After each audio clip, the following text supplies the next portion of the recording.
વાત કરીએ બનાસકાંઠાની તો બનાસકાંઠાના ડીસામાં બુટલેગરો અને ડ્રગ્સ માફિયાઓ બેફામ બન્યા છે। જ્યાં એસઓજી પોલીસે ડ્રગ્સ વેચાણના રેકેટને ઝડપી પાડ્યું છે।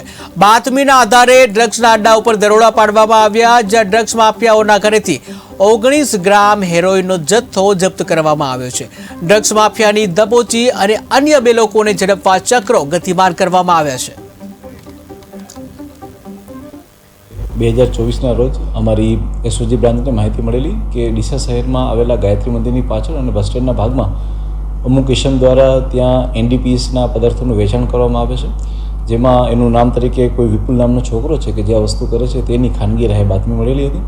પોલીસે બાતમીના આધારે એ બધી જગ્યાએ રેડ બી કરેલી હતી અને ત્યારબાદ વિપુલના ઘરે રેડ કરતાં તેના ઘરની અંદરથી આશરે 19 ગ્રામ જેટલું હેરોઇનનો જથ્થો મળી આવેલો છે।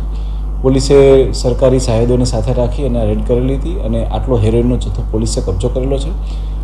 આ સિવાય પોલીસે ત્યારબાદ તેની વધારે પૂછપરછ કરતાં એ આ જથ્થો જે છે એ સુરેશ કૃષ્ણરામ બિશ્નોઈ જે લાછીવાડા રહે જિલ્લા સાંચોનો છે તેની પાસેથી લઈ આવ્યો હતો। જે આરોપી વિપુલ છે તેમનું પૂરું નામ વિપુલ ગંગારામભાઈ વણોળ છે, ઉંમર વર્ષ 23 છે। આ સિવાય આ જથ્થો જે છે એ અવારનવાર પોતાના કેટલાક મિત્ર દ્વારા બી આપતો હતો, જેમાં એક નામ સંજય ભેમાજી ઠાકોરનું છે, તેનું નામ બી ઓપન કરવામાં આવ્યું છે।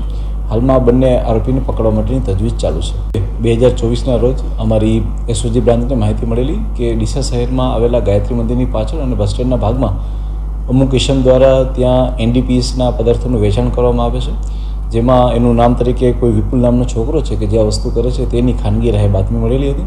પોલીસે બાતમીના આધારે એ બધી જગ્યાએ રેડ બી કરેલી હતી અને ત્યારબાદ વિપુલના ઘરે રેડ કરતાં તેના ઘરની અંદરથી આશરે 19 ગ્રામ જેટલું હેરોઇનનો જથ્થો મળી આવેલો છે। પોલીસે સરકારી સાહેદોને સાથે રાખી અને રેડ કરેલી હતી અને આટલો હેરોઇનનો જથ્થો પોલીસે કબજો કરેલો છે। આ સિવાય પોલીસે ત્યારબાદ તેની વધારે પૂછપરછ કરતાં એ આ જથ્થો જે છે એ સુરેશ કૃષ્ણરામ બિશ્નોઈ જે લાછીવાડા રહે જિલ્લા સાંચોનો છે તેની પાસેથી લઈ આવ્યો હતો। જે આરોપી વિપુલ છે તેમનું પૂરું નામ વિપુલ ગંગારામભાઈ વણોળ છે, ઉંમર વર્ષ 23 છે।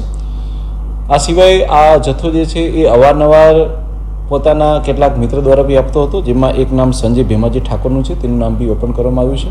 હાલમાં બંને આરોપીને પકડવા માટેની તજવીજ ચાલુ છે।